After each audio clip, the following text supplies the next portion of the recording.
Hello, I'm Eric Devin, and welcome to a special edition of the Get French Football News Preview Show.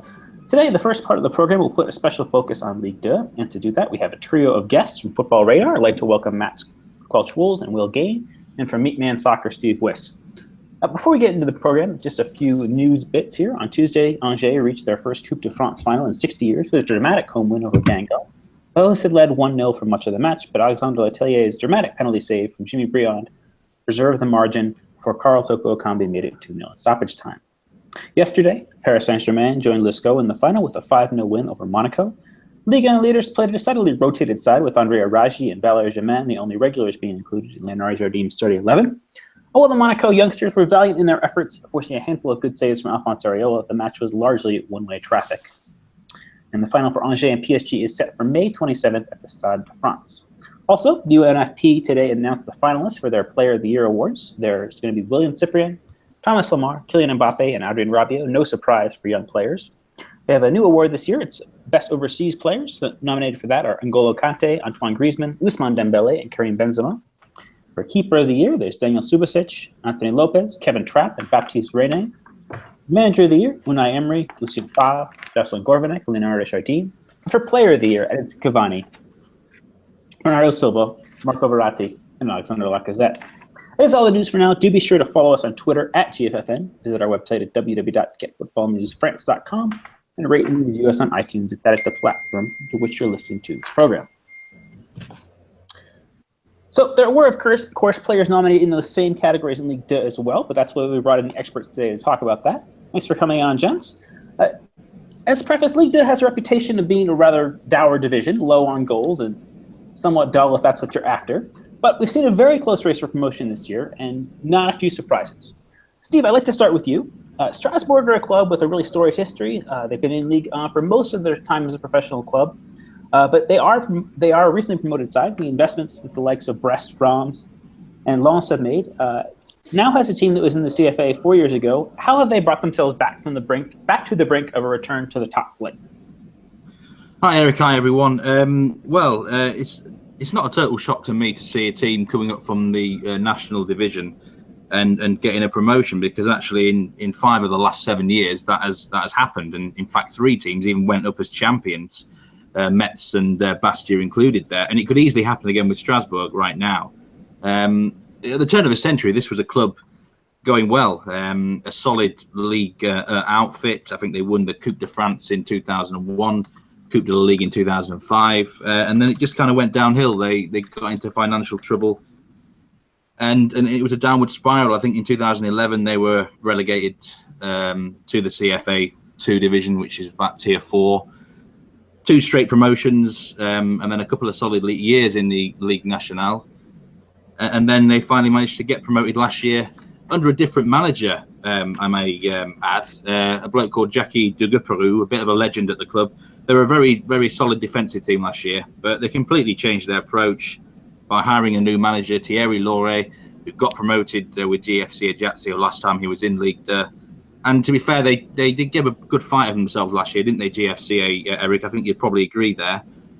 So I think he was a pretty good addition. And, I think they've been right up there, sort of in the top 5 or 6 right since the start of the season, really. It didn't surprise me an awful lot. They invested well, they got some good players in, and they seem to be coming good at the right time of the season now with a lot of momentum, Eric. Yeah, the thing that I noticed from Strasbourg is that they seem to have brought in some older players, likes of maybe a Felipe Saad, Kelly Boutaib, players that have at least some Ligue 1 experience. Do you think that's part of their key, or is it just Deloré has got things right tactically? Well, I think they have a pretty good squad, really. You could argue there's 1 or 2 key players, but I think they've got a really good bulk in all areas of the field. If they've got an injury somewhere, the next player can come in and do a pretty good job. Especially strong, I think, in the midfield department. I mean, you've got a guy called Vincent Nogueira, who was superb in MLS last season for Philadelphia. He can't even get on the bench anymore. That is how strong this squad is. They signed a really good player in January, Jean Hulu from Orléans. He's been a rock in the middle of the park. I think there's a good blend of players, experience, youth, good technical players, and a manager who seems to get the best out of everyone at this level of football, Eric. Great. Well, I wanted to ask you about another somewhat of a surprise package, Nice. That's the Southern team have faced issues with the Nice-PSG in the past, including an 8-quick penalty last season. But their hard work seems to have them in good stead, even as they're one of 7 sides chasing promotion. What's been the key to their success this season? It's strange with Nice because they had this points deduction last year, and they were looking like they were going to go down at one stage, and then at the turn of the year they sacked their manager and they promoted from their youth ranks a guy called Bernard Blacard, who was just in their like formation, so just in their coaching the reserves. And he obviously had a good rapport with all the players because they've got a hell of a lot of young players in there. And immediately they all took to him, and all the players talking to the media and the press about how much they kind of feel they've got this bond with this guy, and they clearly listened to him. And they started at the end of last year. They actually finished, I think they finished in 10th or 9th place at the end of last year after actually having this huge points deduction. So they basically just carried on from where they left off last year. They kind of started off this year quite well, looking in the top 10, they were on course of kind of like a top 10, top 8 finish. But they've just motored on from there. They've actually now been the best. They've got the best form in the calendar year of 2017. They've only lost once in 2017. They went on a really good unbeaten run of like 11 games, which at this level is quite unprecedented, really, because if you see in the league, take a glance at the league, it's so tight, as demonstrated by how many teams can still actually be promoted. So if you are able to string together that amount of wins, certainly, which they did, then you're on the right track. And it looks like at the moment the momentum's really with them. As I say, they've only lost once in 2017. They're the best away side in the league. They're top of the form table in 2017. And it's just basically the simple things like by a set of 11. They're very comfortable in switching between 4-4-2 and 4-3-3. The only thing I would say about Nîmes that I do worry about now is they've got a big injury list.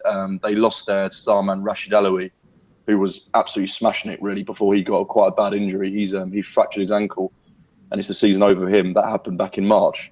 They also had a guy called Theo Valls, who's only 21, again came through the academy. He's been converted from a left back to a D mid, and he was playing really well, really solid in the middle. Now he's been injured, and also they've got another winger called Slimani Sissoko, who's also injured. So it's kind of like if they get 1 or 2 more suspensions or injuries, they're looking a bit thin on the ground. But yeah, there's nothing really genius about what the formula to success have been. They've just got a manager that clearly has fostered a good environment there. And they're very comfortable in switching between different systems, which, if you can be consistent at this level, you'll go a long way. All right, Will, Max, I wanted to ask you about Amiens. Nîmes and Strasbourg have some history, having been in Ligue for a lot, if not most of their time.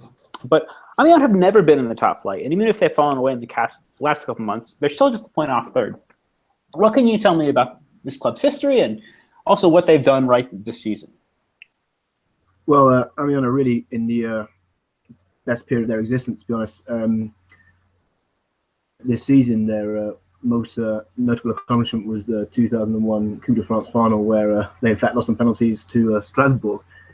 But they've existed in the lower divisions predominantly, but after coming up from the national last year, they've really just carried on where they left off. They didn't really change the style of play. They just improved the depth of the side. They brought in Calvé, Debasti, Charrière, and Manzala, and then they had Ndombele, who came from the reserves, who was a bit of a revelation. And so they've kept the same core of players, but really just added depth in other areas. So they've had a couple of bad injuries. Ngosso, Cornet, Fontaine's been out pretty much all season. But it's not disrupted them. They've been able to have other players come in and fill the gaps. Charrière was an important addition as well from a tactical perspective, because they predominantly played 4-4-2 last year. And Charrière was the guy that allowed them to play a slightly different 4-2-3-1. And like Will alluded to earlier, if you've got that slight tactical variation, it can be a handy thing to have going away from home against a slightly stronger team where you can hit them on the break. They really played a quite exciting brand of attacking football, which they carried on from last season, and they've been pleasures to watch. A few people thought that perhaps Tinon in January, but their form has been just as good in the second half of the season. In fact, I think it's been better. I think they're top 3 for form in the second half of the season, so it's not derailed their progress. And you can see, like in their previous fixture, their surprise 3-2 win at Brest result anywhere. So they're a real dangerous side coming into the last 4 games, and they've got a favourable run in as well. We've got Ajaccio and Laval at home, Sochaux away, and you feel that Sochaux are safe, so they might not be too highly motivated. And then Reims away from home. It could be a make or break fixture at the end of the season. So there's every chance that they could. All right, before we turn our attention to individual awards, I wanted to ask each of you as well for your disappointment of the season. Looking at the table, we see recognizable names like Auxerre, Sochaux, and Valenciennes standing out. But could it even be a team higher up the table like Reims? Will, I'll start with you on this. Yeah, you've pretty much nailed my selection there, Eric. Mine is Reims straight away, without any shadow of a doubt. I was kind of, by other people that work at Football Radar and just obviously through general football knowledge, you kind of just anticipate Reims coming down and then being able to come straight back up with the kind of size of the club they are, much the same as Lens. But as is the case in England, for example, kind of stinks a bit of complacency when they came down and for me, not properly invested. They have a few notable signings, which I thought were actually really good. They bought, he's actually, as just alluding to later on, he's probably going to be one of my centre-backs, Julien Janvier, who was signed from, he was on loan at Red Star last year, and they signed him permanently, I think, from Lille in the summer. And he's been excellent, along with Anthony Weber at the back, And then both goalkeepers are very competent. They've got Johan Carresso and Edouard Mendy, who are kind of interchangeable this season. But the main thing about Reims is as I'm sure you guys will know, and many other people will know in French football, the manager, Michel Desencarian. Pretty much impossible to second guess in terms of what he's going to do. Very, very frosty and hostile relationship with the media, the fans, and basically anyone inside the stadium when he's at home. The amount of times the cameras just pan to him and he's just been trying to G up the crowd, but basically being belligerent rather than actually trying to motivate them like you would see most normal managers do. But yeah, squad selection has been very, very strange, sort of rotated in the middle of the season between like a 3-5-2, a 4-4-2, a 4-3-3. And their problem's been scoring goals. They brought in a guy called Ibrahim Abalde, who was once of Krasnodar fame, and he's done very little. Basically had a lot of fitness issues, never really looked fit, hasn't really settled to life in France all that well. And now you've got 2 young guys playing up front for Reims, Greg Jonquier and Remy Udin, who isn't really a striker at all, he's like a converted winger. So yeah, their problem's been scoring goals, as is the case a lot of the time in Ligue 2, and their consistency this season has been non-existent really, whilst other teams have kind of rocketed up the league like Strasbourg, Brest, Nîmes, Lens. They lose one, but then they back it up with another 3 or 4 wins. Reims have never really been able to do that. Before Christmas, they had a good couple of results, and I think they got in the top 3 before Christmas, but they've always been chasing. They've never taken control, and the fans have obviously voiced their frustration. You've now got one of their key midfielders, Jabagan Kankava, who's a Georgian international. He's cited mental weakness, so he's refusing to play. So there's all sorts going on, and they, for me, they're 7th now. They're 3 points away from the 3rd place playoff, and I still don't think they'll even make that, to be honest. Sounds like Michel Desencarian is continuing on the trail of bad blood that he left Nantes with. Yeah, exactly. Steve, what about you? What club has been the most disappointing for you this year? I think it's a toss-up between 3, Le Havre, Sochaux or Reims, and Will's made a very good case there for Reims. The one thing I would say right now, they still could technically turn it around and get promoted. I don't believe they will either, but you never know. They still might find a way maybe into the 3rd place playoff and go up. I'm going to have to say Le Havre myself, though. I thought before the start of the season they had the best squad on paper all round. At that point in time, I thought they had the best manager in Bob Bradley. We all know what happened there. Maybe you could let them off a little bit because obviously he left them.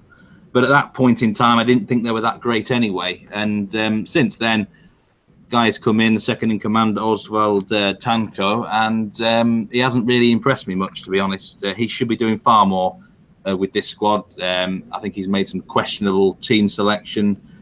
And to say that they're only in mid-table right now, it's quite ridiculous. We saw them on Monday night against Lens, beating them 1-0, and that's the sort of performance I expected more from them this season. But they're... I think Le Havre, there's so many weapons on paper. 9th place right now simply isn't good enough. They're not going to get any higher than 8th. So, I would say Le Havre, Sochaux or Reims. I'm just going to edge it towards Le Havre. All right, Max, what about yourself? I'd have to agree with Steve. Le Havre is my pick as well. Last season, they very narrowly missed out on promotion, and I think people thought that this season they'd get it right. They've got a good core of kind of experienced players at this level with Bonnet and Fontaine, Ayas. That looks like a real top-draw midfield for this level, and especially with Duhamel and Yunde up front. They look to have... But it never really convinced. And like Steve said, even under Bradley, they didn't look like they were doing enough. They didn't... Then, to be honest, I think Bradley left at the right time. He's kind of saved face by going on to, well, I'd say bigger and better things. It didn't work too well for him, did it? But he kind of saved face at Le Havre by jumping ship before he kind of failed to deliver on his promise. I think the most disappointing thing for me was I don't think they added enough. They brought in a couple of not really kind of given them opportunities, or they've not really made an impact. Like they brought in Tissou Dali at the start of the season from Dutch football. He looked like an exciting prospect and just didn't get an opportunity. And similarly, they brought in Asifur in January, and he's made a handful of substitute appearances, and that's it. So it has been disappointing. Definitely, they've not challenged what we thought they would. All right, so let's look at some of the awards then. The UNFP have nominated Bernard Blachar of Nimes, Alain Casanova of Lens, and Jean-Marc Furlan of Brest, as well as Thierry Larrey of Strasbourg. First of all, two-part question then for each of you. Is anyone missing from that list? And then who would you have as your manager of the year? Max, let's start with you. Well, I think, first off, missing from the list would be Christophe Pellissier. I mean, Amiens have been absolutely fantastic, and I don't think anyone would disagree that he deserved a nomination if he were to make the list. Personally, I would go for Blachar and Nimes. I think they've been an exciting team to watch. They've played some good attacking football. And what really impressed me with Nimes is the fact that they were able to replace some big names that departed with players that just kind of stepped in and carried on the momentum. I mean, they lost Mooney and Cora, and then in comes Aliou and Kouakou, and they're doing just as well, if not better. So sometimes, I mean, that's the big thing about Ligue 2 is that end of the season you can lose a couple of big players and it completely changes the dynamic of the team.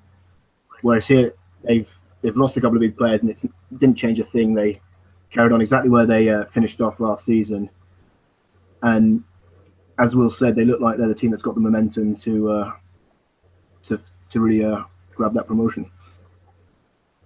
All right. Will, what about yourself? How does that list look to you, and who would you have as your winner?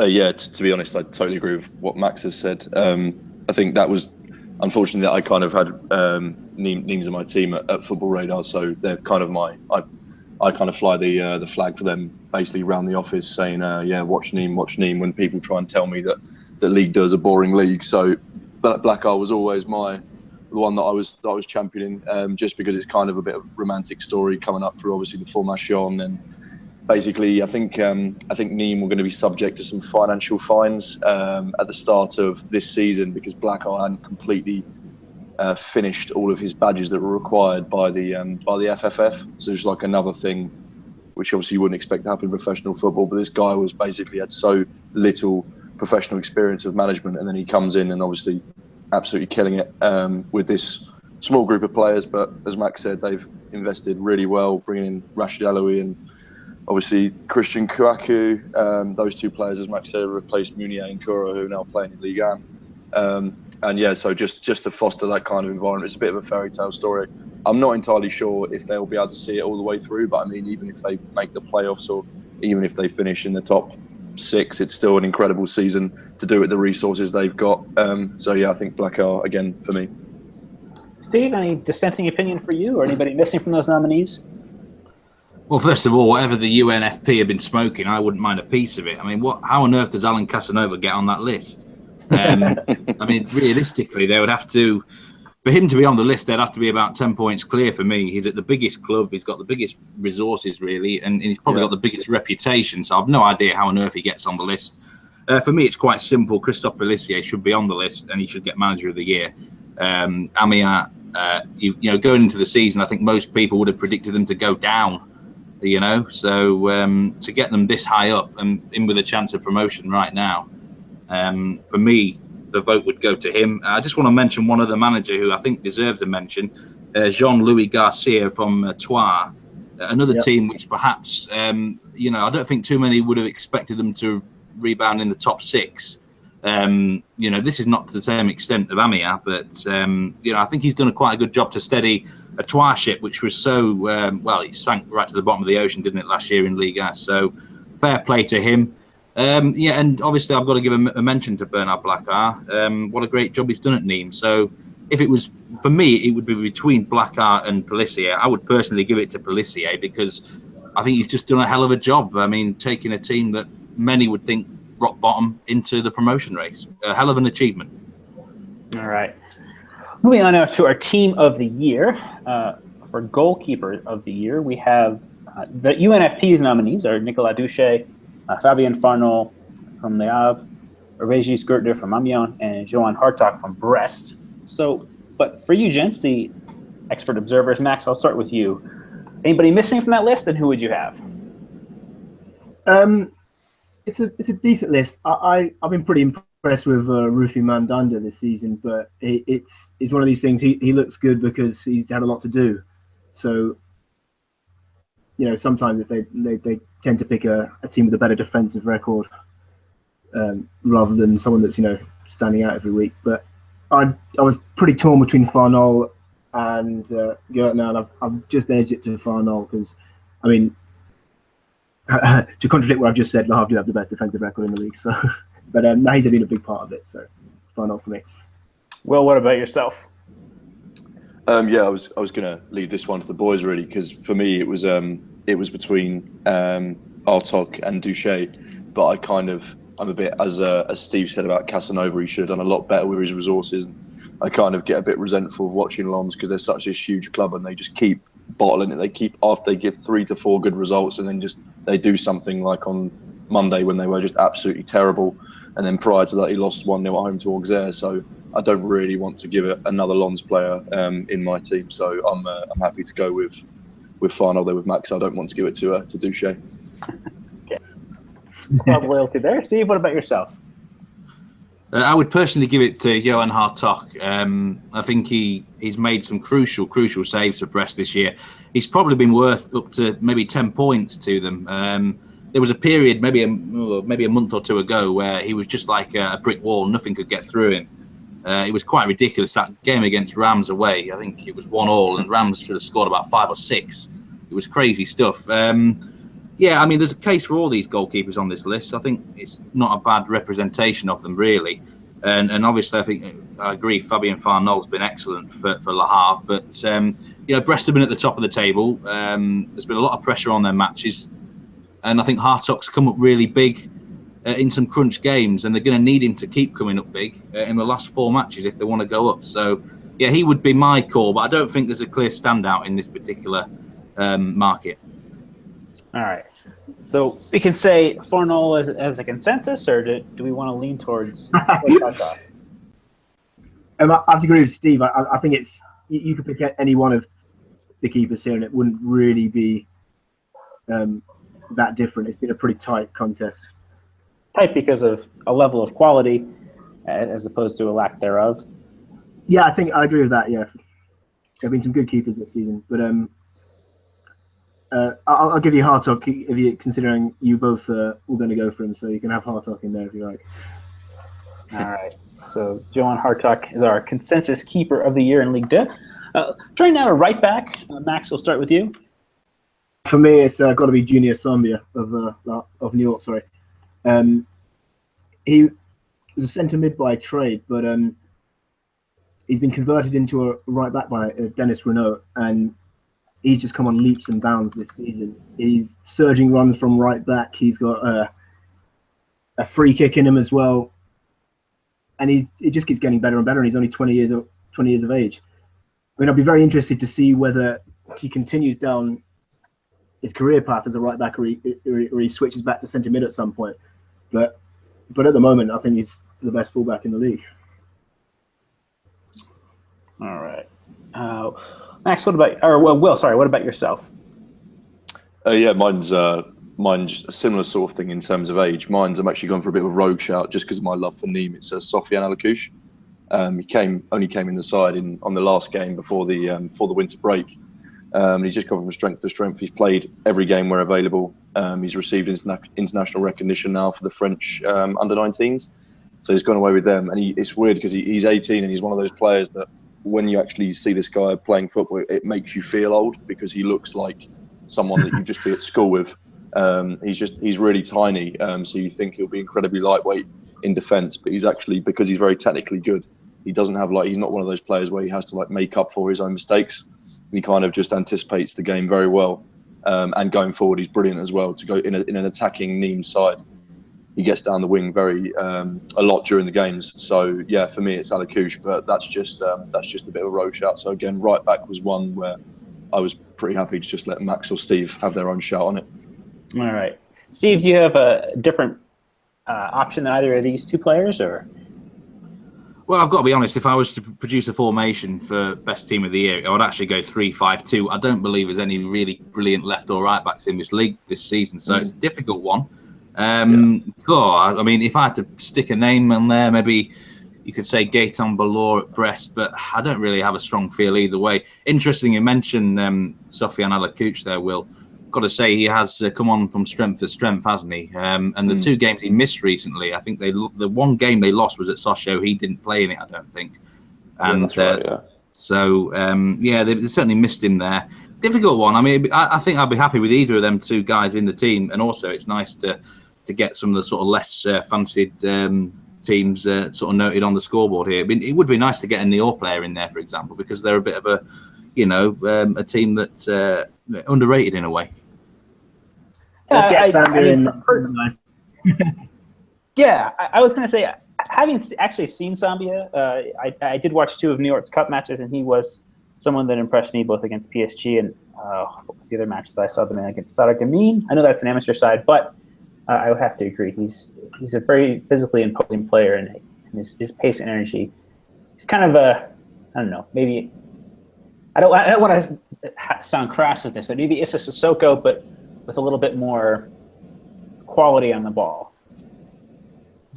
I mean, the first time he put one of those free kicks away, I was a bit taken aback, but then he proved it wasn't a fluke as well. He's added a couple more, so he's obviously got real technical quality as well. So we can go for Zambia as our consensus? I don't really mind, to be honest. I think I'm happy with that. All right. So their center backs, just a little bit in terms of the format.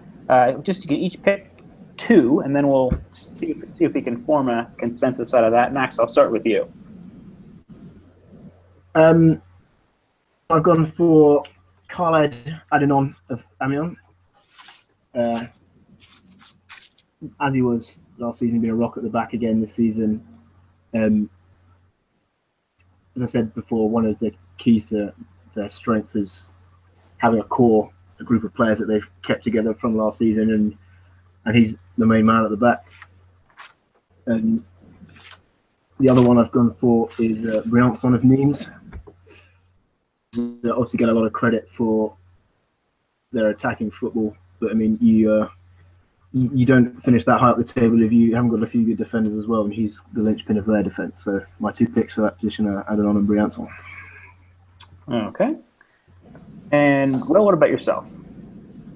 Yeah, it's quite handy that Max has picked Briançon because he was my first pick as well. I think unfortunately, unless Nîmes go up, he's going to be off packing his bags to Ligue 1. He's just been ever present in the defence with Fethi Harek, but Harek's considerably older. He's 12 years older. Briançon also really likes getting forward for corners and free kicks, and I think he's notched a few this season as well, which is notably scored late on when Nîmes were down to 10 men, as they seem to be for about 80% of the time this season. I think they've had about 11 red cards, but that seems to be no problem for them. They just handled the adversity well, and yeah, he scored the equaliser away at Rams.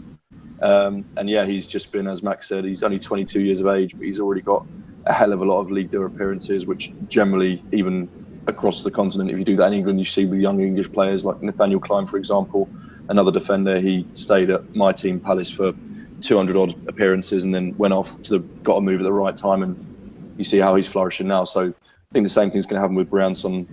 Unfortunately for Nîmes, unless he's off, unless they don't get promoted. And then, the second one, as I said earlier, is Julien Janvier. Despite Rams being much maligned this season and having a poor season by their standards, definitely he's just a rock. He's an absolute tank at the back, always so cool and composed on the ball. In fact, it could have been either him or Anthony Weber, because they've both been excellent. In Rams have had one of the best defences in the league, despite having been so poor in front of goal. So Janvier and Briançon, my two picks. All right, Steve. Well, I think there's a lot of good centre backs in Ligue 2. It's quite hard to leave a few out, really. I think I'm going to have to give a mention to Adolphe Teku from Sochaux. I think personally is probably the best centre back in the league. When he plays in that team, they are far more solid. When he's out of it, for example, he's played 18 games for them, and they've only conceded 13 goals and 3 defeats in that period. In the games that he's missed, they conceded 23 goals and had 9 defeats. So he's a huge player, and he was brilliant in the African Nations Cup. I know that shouldn't actually impact this particular team, but he's won an African Nations Cup with Cameroon. I thought he was one of the best players in that tournament as well. So for me, I would have to have Adolphe Teku in there. And my second pick is also Julien Janvier. I agree with Will there. I think he's been really solid player. Again, they're another team, when he doesn't play for them, they are a lot more porous. And Rams started the season pretty well, but they started the rot for them sort of back end of autumn, and he missed a couple of games against Laval and Nîmes, and they lost those. It was quite noticeable how poor they were without him. And also, he just chip in with the odd goal or two. I always like a centre-back who can come up with the crucial goal or two, actually. So, I think there's a lot of good ones in the league. Honourable mention to Dusan Svetidovic as well, and probably Stephen Fortes from Le Havre. But my two picks would be Julien Janvier and Adolphe Teku. All right. So Briançon seems to have earned quite a bit of praise from you gents. For the second pick, we've got two of you have nominated Janvier, one of you has nominated Teku, one of you has nominated Adenon. Does anybody have strong opinions one way or the other about the rest of these? I personally agree with Steve. I thought Teku was fantastic at AFCON. I did watch quite a bit of that tournament, if not just about all of it. But again, we can't let that influence our decisions when it comes to Ligue 2. Yeah, I think you got to go with going to be my. Sorry, go on. I was going to say, you probably got to go with the consensus, really. Two of us have gone for Janvier and two of us have gone for Briançon, so probably fair that those two go in the side. All right. I have to agree with that. Yeah, sounds good. Okay, so for left back, let's start with you, Max. So for left back, I've gone for Bakaye Dibassy of Amiens. Start of the season at left back, he's switched to centre back recently, but he seems equally adept in both positions. And again, he's been a big part of their defence. And Steve will like him because he chips in with a goal too. He's got 5 this season from defence, which is pretty impressive as well. So Bakaye Dibassy is for me. Okay, Will? Again, what Steve said, there's not too many. We're not too blessed with too many fullbacks in the league. Just because I think a lot of the play is quite drab, as many people were saying, sort of goes through the middle, and the centre backs get all the glory. But the one that I would go for is Vital Nsimba from Bourg-en-Bresse. He is now received international recognition for Dr. Congo. I don't think he's actually played any minutes for them then, but he's going away with squads. He certainly he's been with Borg for their whole journey in the last few years. He's actually injured at the moment, so that's actually affects them because they don't actually have any proper fullbacks, which is quite bad for their recruitment. But he has, whenever he plays, they look far better. They look far more balanced because they kind of overload on right-sided players. And when he plays, he also gives them another attacking element down the left. So yeah, for me, it's Nsimba. But as I say, I'm not too ardent on that one just because there aren't too many good fullbacks in the league. All right, Steve? Yeah, tricky one really. You could cheat and maybe put Saliou Cisse in there from Valenciennes, but he's been playing on the left wing a lot this year. I would maybe say Ferland Mendy from Le Havre. They do have the best defence in the league statistically, so it'd be nice to maybe get one of their players in the team. But I don't really have a strong opinion here. I think Max makes a good point with Dibassy there. And Vital Nsimba's been pretty solid for Borg in the last couple of years. So, yeah, I don't think there's a standout star here, to be honest, Eric. It's a difficult one. All right, we'll go with Dibassy for the the time being. Unless there's any strong objections to that. Mendy's a player I've seen play as well, and he's been linked with moves away. So I was curious and did manage to watch some of his highlights and stuff on Y-Scout, but I'll take y'all's opinion on that, as you are more frequent observers than I am. I'll just mention that Mendy was probably the next on my list after Devassi, so he's one I was strongly considering as well. Will, any thoughts on that? Yeah, I'm as I say, I'm happy to go with the boys there, just because I was kind of clutching at straws when I picked my one, so I was happy for that one, and because Borg really haven't overexcelled themselves this season, so yeah, completely happy with that. All right, so Mendy it is. So we've opted for a 4-3-3, but this is sort of a waffling formation. So what I'd like to ask each of you to do is pick 3 midfielders and then 3 attackers. And and whether an attacker to you is a right-sided player on a 4-4-2, or a center forward in a 4-3-3, doesn't really matter. We've all seen L'Équipe's teams of the week, and I think that whether some of those teams would actually work on the pitch, given the balance between attacking and defensive players, is another question. So, with that in mind, what would be your 3 midfielders then, Max? Slightly and have a wide midfielder as one of my 3, but I'm going to pick Benjamin Nive of Troyes, the evergreen 40-year-old, was influential as ever at this level. You can see it when they play at home. He just completely controls the game.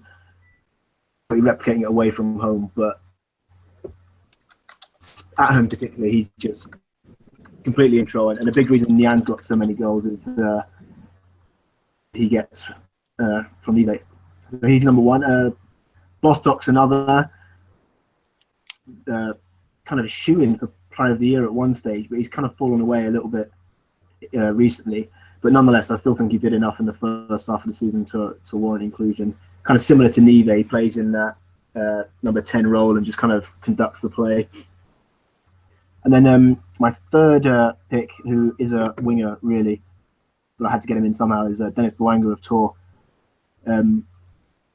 Where they'd be without him, I don't know, and they really missed him whilst he was at the AFCON, where he was one of Gabon's few shining lights. But since he's come back and since they've changed manager, they've been a completely different side, and he's the main man to thank for it. Yeah, Bouanga, I definitely agree with that. I mean, as a player, I'm still floored that Lorient loaned him out.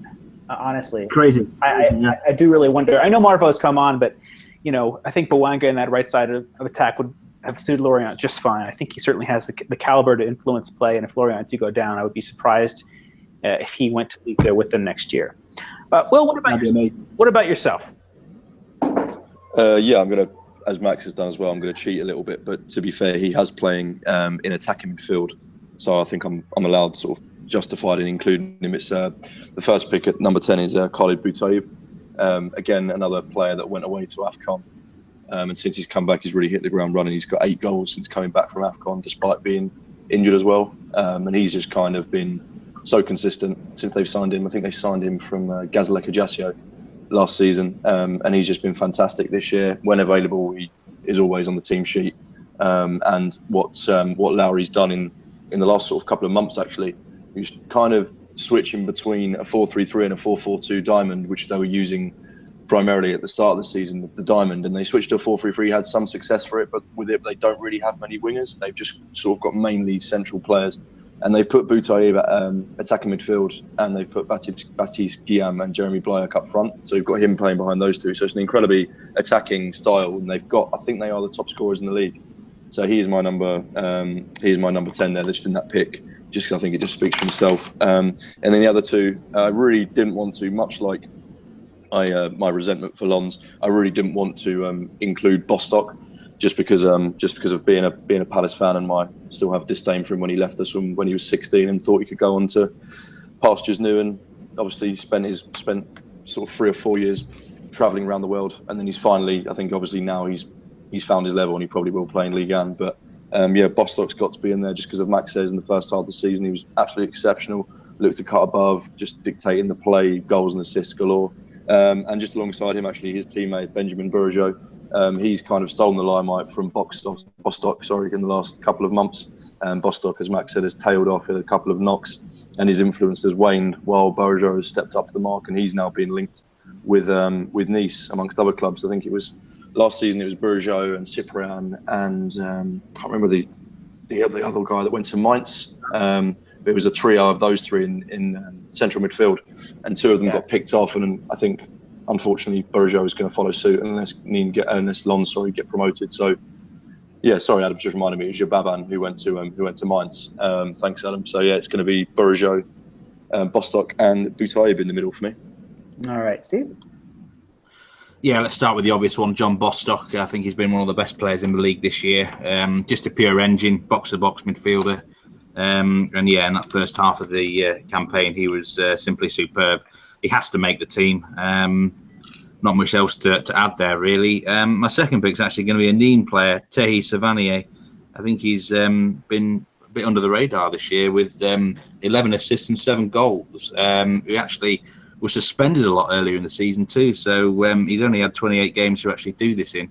A bit of an underrated player, really. He can play all over the shop as well. Over the years, he's gone from the wings to centrally, even defensive midfield. So, yeah, I think Tehi Savanier is worth a go in there. I also have Denis Bouanga and Khalid Boutaïb in my team, but not in midfield.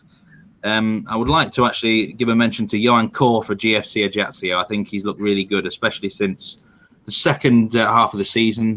Quite a lot of assists.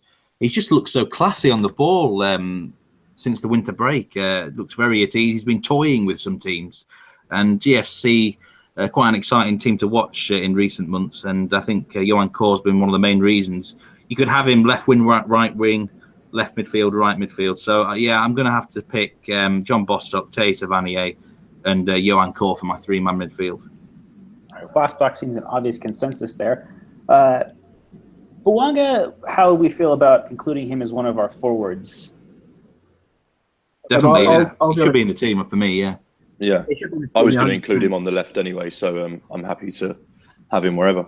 Okay, so if we're discounting him, we've got Savanier, Bourigeaud, Boutaïb, Court, and Nive.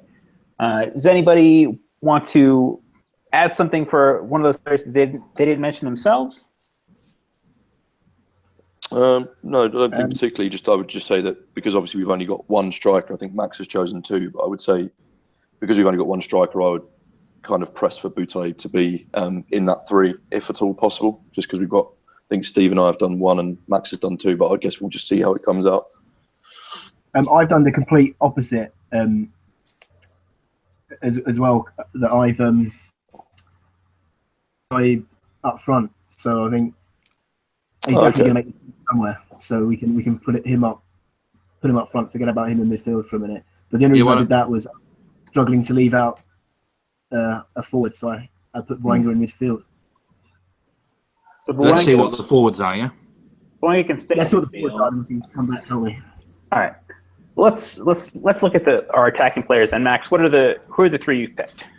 Okay, so yeah, my whole thinking about Bouanga is in the midfield, so I could get the trio of Nian, Boutaïb, and Alioui in the team. Oh, well, that's okay. Cool. Yeah, I like that. So yeah, pretty attacking lineup. Okay, Will? Yeah, no, that sounds perfect to me. I think we've just approached it from different tactical angles, but yeah, looks good to me to have those 3 in, because I think you have to have Alioui, you have to have Nian, because obviously he's the top scorer. Okay, and Steve? Yeah, obviously Adam and Nian. I mean, 22 goals. I mean, Chouard only scored 50, so he's nearly got half their goals. He's obviously the no-brainer selection. He'll probably get Player of the Year. And then, yeah, Alioui and Boutaïb, they have to be in the team in some form because they've been so good. Just a question of where you put them, really. So, I mean, I could see Will's point of view there, putting Boutaïb in attacking midfield. You know, that would maybe work quite well. Yeah, so if we say midfield with Bostock, Boutaïb, and one more, and then we can say Nian, Bouanga, and Alioui up front. Okay. Any objections to that? Yeah, sounds all right, that, Eric. That sounds good, that. One more midfielder. Do we want someone that is controlling the ball more to make this make sense tactically, either Court or Bourigeaud, or We might need someone who's going to sit back a bit, rather than just sort of struggling on. in this line, isn't he? Defensive midfielder in there, don't we? How about someone like, I don't know, Gassoma, Fofana, maybe? Conduit's been better than him at Amiens, so I would love to have him in ahead of the captain there. But surely no love for Benjamin Nive. Come on. We've got about 8 number 10s in there. We do, yeah. I mean, Nive's got to be mentioned. He's an absolute legend, 40 years old for what he's doing. I mean, but this can be a Barcelona-style 4-3-3. You can do Bostock, Boutaïb, and Nive in our lineup then. So just to recap our team, we have it was a tough decision between Farnell and Hartog, but we have Hartog in goal, Sambia of New York at right back. Our center backs are Janvier of Reims and Briançon of Nîmes. At left back, we have Mendy from Le Havre. In midfield, we have Jean Bostock, Khalid Boutaïb, and Benjamin Nive. And up front, we have Adamanian, Khalid Boutaïb. Oh, sorry, we have Adamanian, Khalid Boutaïb, and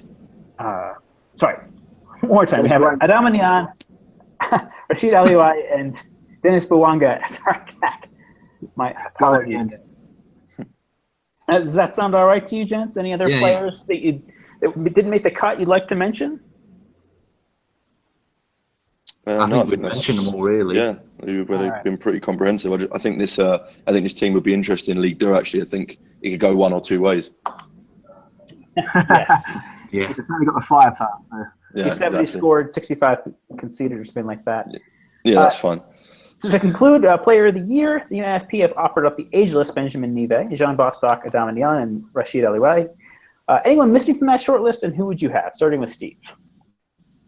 I think it's between John Bostock and Adam and Niane, and knowing how these awards work, probably Niane will get it, especially if he got 25 goals.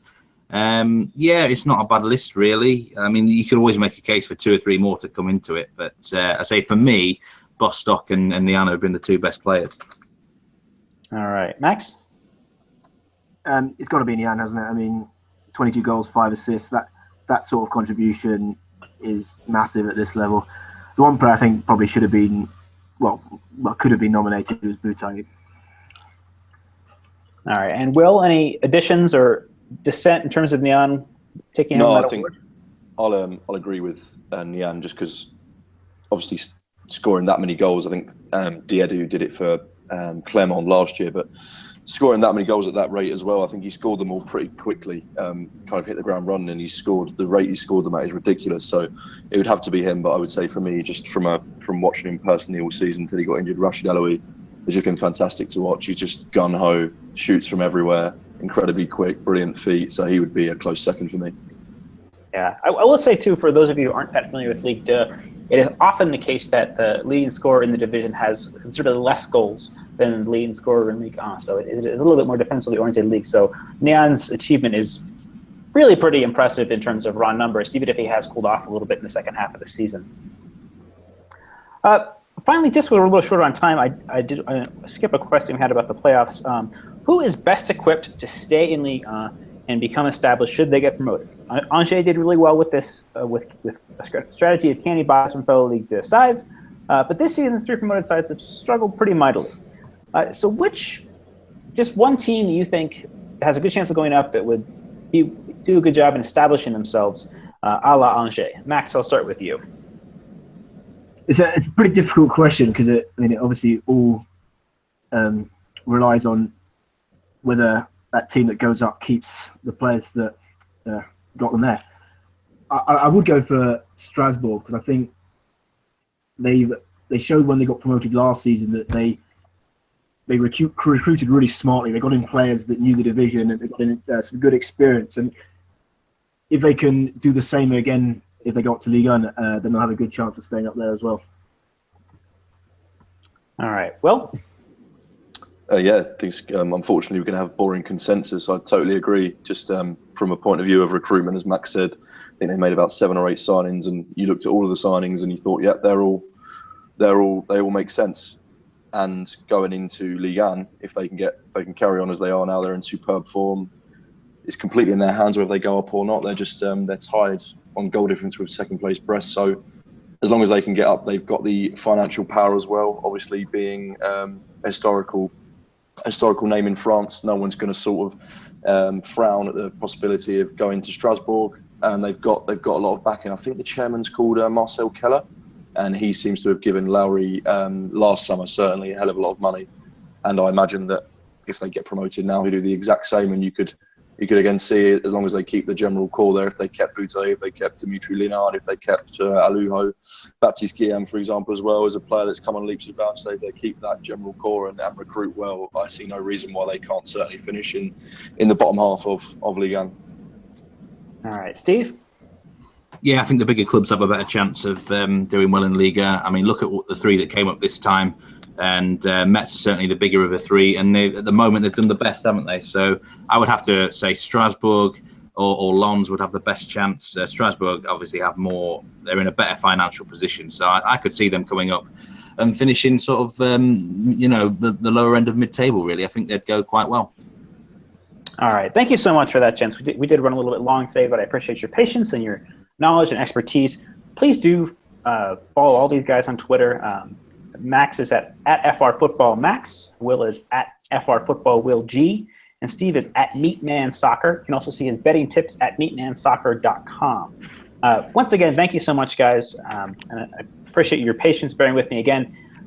Ligue 2 is a hard league to watch if you're also watching Ligue 1. So I really appreciate having another perspective on French football from you all. And we've seen with the number of players that have come through Ligue 2, there really is plenty of reasons to watch this league, and it's great that we've got someone out there, so many people out there that can speak with authority on it.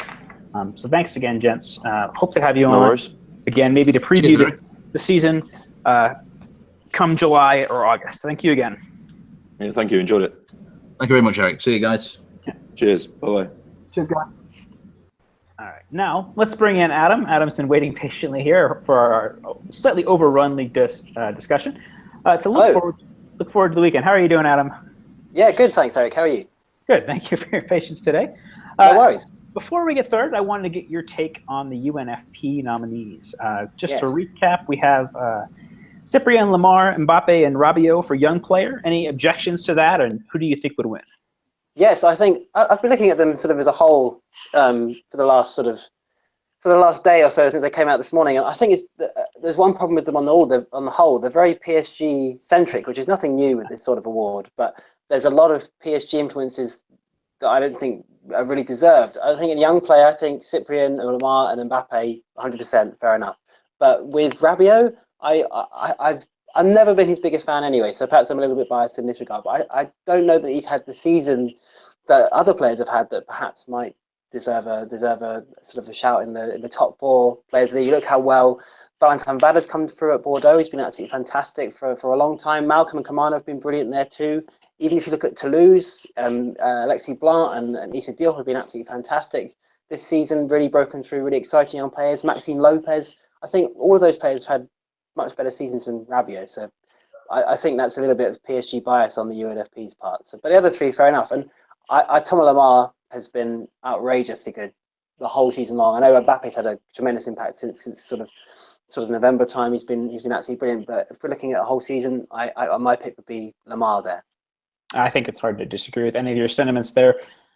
Rabiot also did miss quite a bit of time through injury. But for me, I did think that PSG suffered without him. They suffered without his dynamism. And he, again, a little bit of bias there. I think also perhaps the fact that he has earned caps with the senior national team could also be influencing the votes there.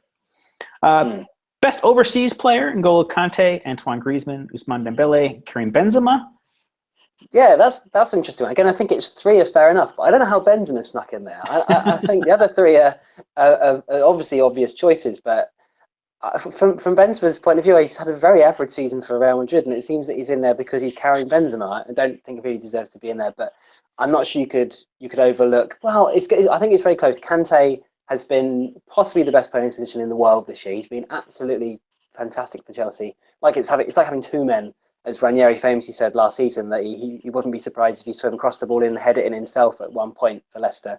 And that's kind of been the case for Chelsea. But Griezmann's been not been very, very good as well. Atletico Madrid haven't been as good as they have been in previous seasons, or at least sort of haven't played with as much intensity, and they've relied a little bit more on their flair players to win the games. And most of their flair players are Antoine Griezmann, so he's really carried them at times this year. So I think it's pretty tight between those two. But given the effect Kante's had, I think you'd have to go Kante there. All right, the LFP would obviously concur with that. For keeper, we've got Daniel Subasic, Anthony Lopez, Kevin Trapp, Baptiste Rene. Nice to see Rene get a shout there as not being one of the fancied sides.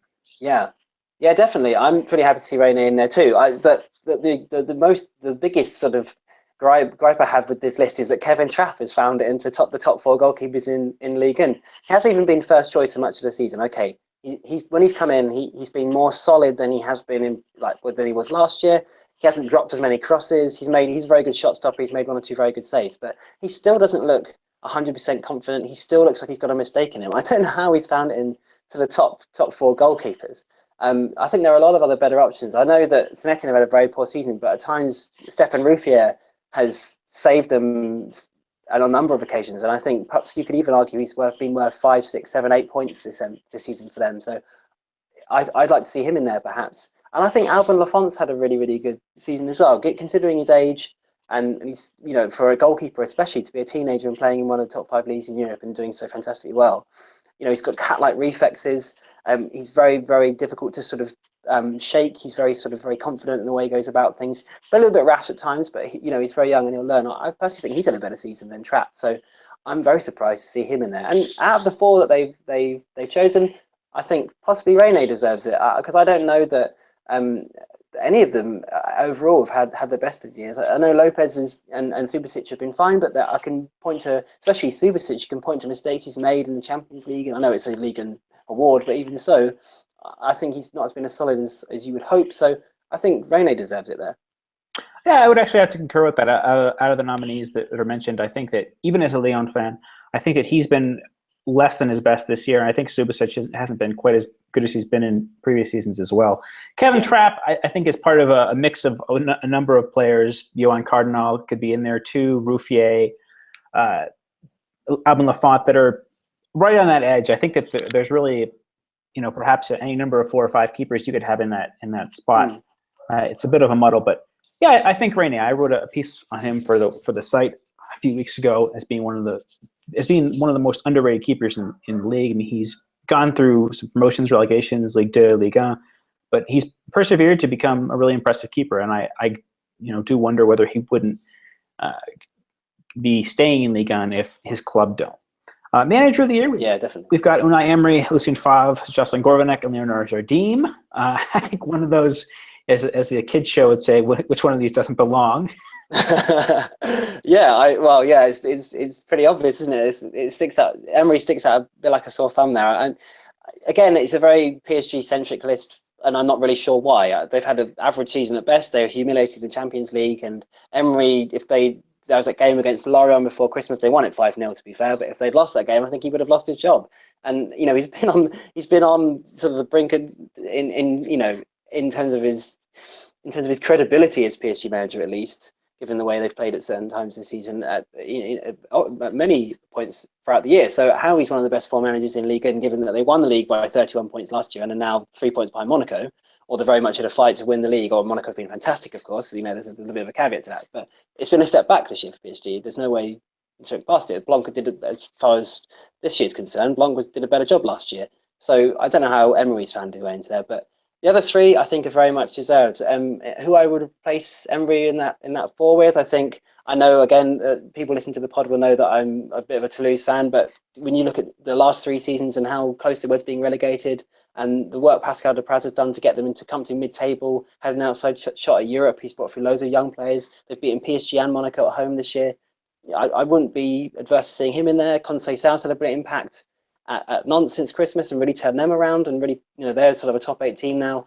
Stéphane Moulin rescued Angers, we talked about on the pod around Christmas time. We sort of had the odds on to be relegated. We sort of really worried about them, and they're come to mid-table now too. They've really pushed on. And if Bernard Cassoni somehow manages to save Lorient, that's verging on a miracle, given when they were where they were in that game against Nancy, when they were 6 points adrift and 2-0 down with 15 minutes to go, and eventually won that game 3-2 and are now out of the relegation zone. That's utterly astounding. So I think all of those managers deserve to be in there ahead of Unai Emery personally.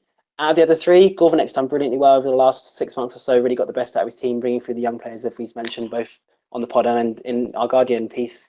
So I like to see him in there, he's really good, but I think he's got to go to either Jardim or Favre. And personally, I think I'd go Favre. I think, although Jardim's been fantastic and he's really changed the style of the way Monaco have played this year, and they've been absolutely brilliant. They've been the most exciting team to watch in Europe this year.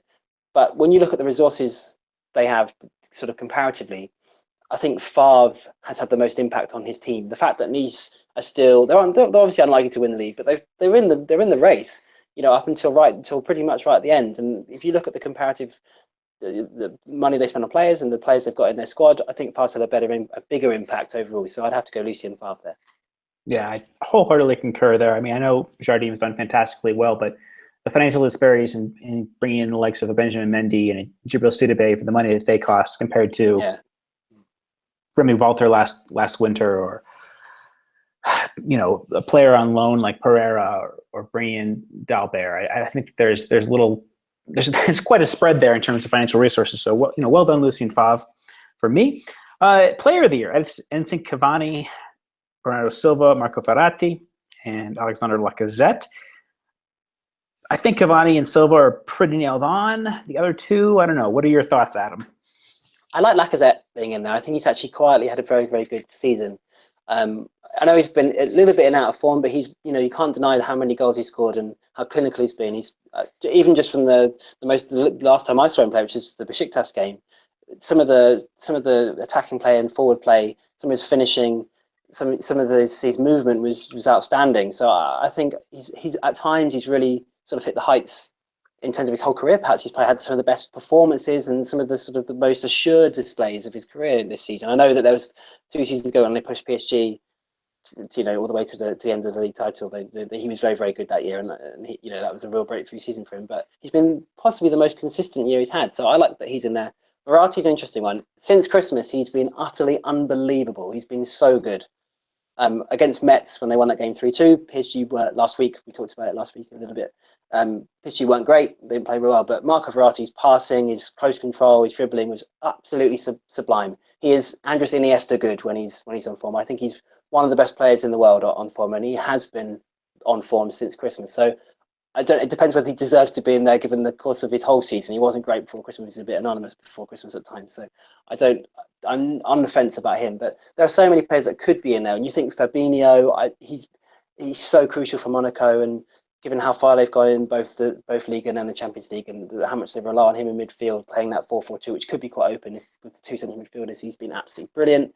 You could even have Waylon Cyprian in that list too. Jean-Michel Seri's not far off, and the turnaround that Falcao's had this year as well has been brilliant. I'd put him on a par of Lacazette in terms of how well they've played and how much impact they've had on their teams in Ligue 1. So I think I'm most happy with this list and compared to the others, but there are options, and to win it, I think it's very difficult to say. I think you could honestly go with any of the 4, but it's between Cavani and Silva, isn't it? I think Cavani has sort of grown into this year. He really didn't start the year as well as perhaps his record suggested. And now he's a man that they can really rely on, and he has been brilliant since sort of the autumn time. But I think Bernardo Silva deserves it. I think the sheer sort of grace he has on the ball, the amount of assists and goals he scored for Monaco in crucial games, both in Ligue and Champions League. I think it's been a real breakthrough year for him, and he's been all year he's been absolutely brilliant. So Bernardo Silva for me. All right. I personally will go for Fabinho. He's not on the list, but I think that the difference between Monaco with him and Monaco without him is really, really stark.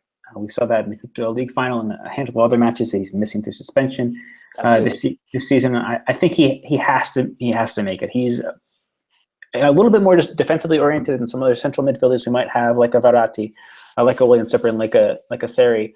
But I think how complete he makes that team and how he knits that 4-4-2 together is pretty hard to argue with.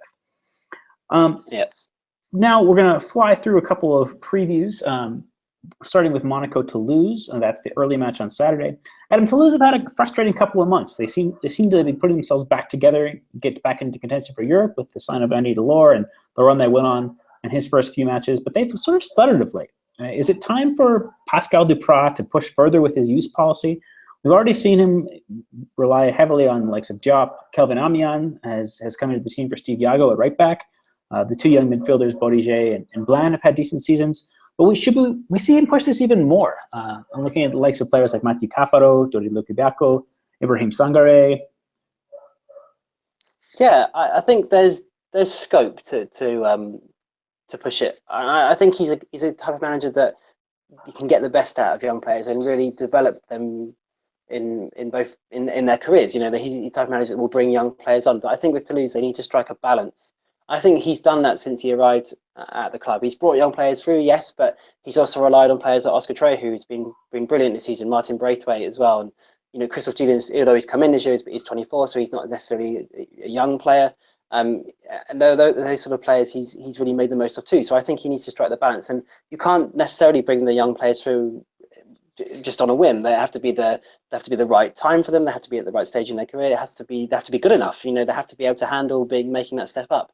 And I think Dupraz would perhaps bring a few more players through if he could. And he has sort of tried to that season. We've seen Clement Michelin at left back come in, and a few others as well in midfield. Sort of Jesse P was brought in. He's 23, and he's relatively young too from Troyes last season. Sankare's got a couple of games and looked good in midfield. I think with Cafaro, I think he may have been sort of sacked as part of that Odson-Edouard situation. So I think he may not even be at the club anymore. But there is a few players around, but I think Dupraz would only start to bring those players through if he saw fit. And perhaps I don't think he sees a place for any of those players in the team just yet. Perhaps there's a few more in the reserves that will push on next season. He sort of comes in because we came in waves, and you think that first sort of when he arrived, he sort of brought through Blanc and Diop and Bodiger, and then this season a few more broke in, like I mentioned, Michelin and obviously Amian at fullback. So maybe next season he's sort of biding his time a little bit, and they'll come through then and really challenge those more established players in the team. So I think in terms of balance, he's pretty much got it right. As you said about Andy Delors coming in, really gave them a shot in the arm over the winter, which they really needed, and they have sort of somewhat trailed off a little bit. They got a good draw against Nice last weekend. I thought they played pretty well in that game. Unlucky to lose at Gangon the week before. Drew with Marseille as well. So that they're not terrible results. One at Montpellier, they played well in that game too. So their form is up and down. But I think, given when you think about where they've come from and where they are now, they'll be extremely happy with this season. So I think I have confidence Dupraz has got the balance right, and I expect to see more young players come into the team next year. And hopefully Toulouse will have just as good a season. All right, score prediction from you? Toulouse are terrible away from home. Absolutely terrible most of the time. They're very, very good at home. As I mentioned, they beat PSG and Monaco at home. But away, I think 4-0 Monaco. All right, I'll go for 3-0. Montpellier are hosting Lille. Both of these teams have pretty much pulled clear of relegation after struggling at times and being in or near the relegation zone around the winter transfer window. But they've done this through a more attack-minded philosophy, both of them, I think is nice to see. But given Lille's cadre of loan players and winter signings, and Montpellier not having much to play for and looking like they might get picked over in the summer, as they often do, who has more motivation for this encounter? I think it's relatively equal. I think Lille are slightly low in the table. They're on 37 points, I think. So they're not entirely safe from relegation just yet. So you would think that Frank Passy is going to be sort of, trying to make sure they stay in the division. They're on 40 points. My apologies. They're on 40 and Montpellier on 39. So I still think it's relatively even, and I don't think either side are safe just yet. So I think both would probably need one more win, or Lille perhaps need one more point to be sure of survival. I don't see Marcelo Bielsa managing in Ligue 2 next year. So I think Lille will probably have slightly more motivation coming into this one. I agree with you that they have sort of been a little bit more attacking. They've also brought for a few young players, and it's an interesting situation there to see what will happen next year and which of these players, one, Bielsa's had hand in signing, and because as you said, they signed 7 players on deadline day. As soon as Gerard Lopez's tenure at the club was confirmed, they went out and spent various money on seven players on deadline day. Who of those players was Dupraz's idea? And which of the current players does he like? And which of those 2 groups is he going to keep? So I think there's questions at Lille. And I think as a result, this team are kind of playing for their place at the club, if you like, a little bit more. Montpellier, perhaps, as you mentioned, they might get picked over in the summer. and they might be playing for a move. I think Riyad Boudebouz, if he's there next season, it'd be an absolute miracle.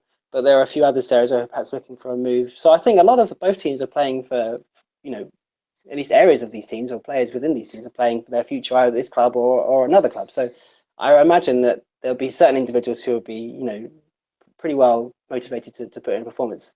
But I think, a draw probably keeps both these teams in the division for sure. So it might end up being relatively, you can it's one of those Ligue games you can see being low scoring. So I think on the whole, there's areas where, players are going to look to impress, but I think the priority for them both is to assure themselves of Ligue and survival.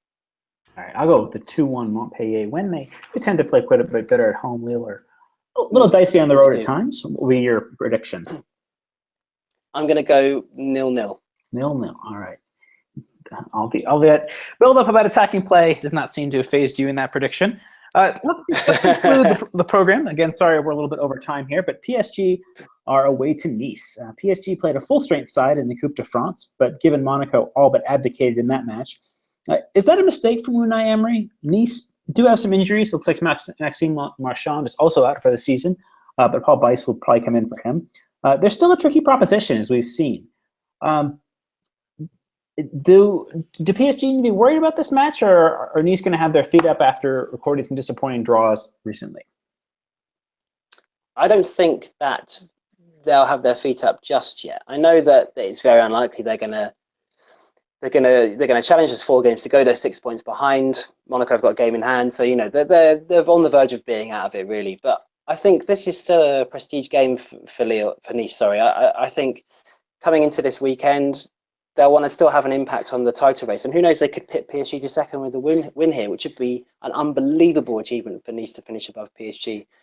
So I think they're still going to be up for this game with PSG coming to them. And they had a very, very exciting 2-2 draw at the Parc des Princes earlier in the year. So I think that there's no way Lucien Favre is going to let his side rest on their laurels a little bit for this game. I think they'll be very, very excited coming into this weekend and really look to put in a performance, and they're not out of it just yet. And Monaco could get distracted by the Champions League if they beat PSG could lose their nerve a little bit given the up and down season they've had. Perhaps there's already changes in the background. Perhaps there's a possibility that they could be destabilised with players already sort of making noises about perhaps a few moving on in the summer. So it's not beyond the realms of possibility that they could cause an upset and get in amongst the top 2. It's unlikely, but it's still a little bit.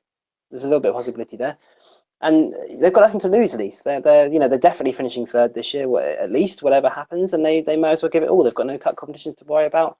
They're still very good at home, so and they'll want to prove themselves against what is normally the best team in the league. So I think from that point of view, they'll be up for this game. In terms of Emery's selection in the week, I think he kind of had already planned to play this team that he played last night in this game, assuming that Monaco would go full strength, which it was a sort of a minor surprise that they rested so many players. Perhaps a bigger surprise that they rested as much as they did, which they pretty much played a 3rd choice team. I think Jardim, we talked a little bit about last week how do they manage these 3 competitions, and it's clear that Jardim's answer was to sacrifice the Coupe de France. He could have perhaps rested a few and kept like a relatively strong team, but perhaps he knew that there wasn't much chance of them winning that game, so there wasn't much point in unless he played a full strength team, of course. So he perhaps just decided to sort of completely sack it off and we'll take the breather and we'll focus on the other 2 competitions. It's also, you could argue that it's actually quite an astute move from Jardim, because if he played a full strength team and they'd lost, there's a sort of a shift in confidence and momentum towards PSG in the title race, whereas he can definitely pass this game off as a very reasonable decision to rest so many players given the priority he places on Champions League and Ligue 1, and he doesn't have to put his first choice team and their reputation or their confidence in the firing line going to PSG, who are in good form. If they'd gone and lost, it might have knocked their confidence a bit. So he's kind of managed to sidestep that issue a little bit. So I think from his point of view, that was pretty astute management and a good opportunity to rest his players in the end. Whereas you would have thought Emery might have sort of rested a few as well, and sort of with Nice at the weekend, which is a big game for them because they have to really retain their title to retain some face after this humiliating season in the Champions League. So I was a little bit surprised he didn't sort of, counterattack in terms of restings, but it didn't come to that. So they won the game 5-0, and they're very good, and they deserve to be in that final, of course. So I think he'd already planned to play this team, so he decided to stay his course, if you like. So could it be a mistake? Maybe.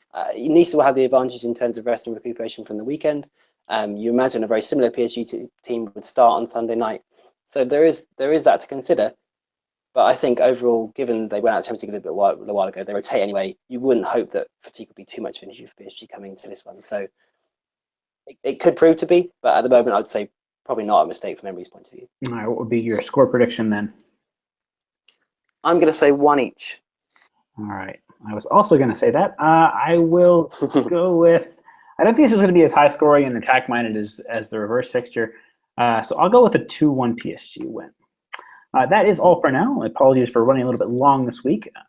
For Adam White, I've been Eric Devin. Thanks again to our guests. That's Will Gane, Steve Wyss, and Max Quelch-Wools. Do be sure to join us on Monday as we look ahead to Lyon and Monaco's European matches and react to Nice-PSG. Please do follow us on Twitter @GFFN and visit our website at www.getfootballnewsfrance.com. Until next Thursday, thank you very much.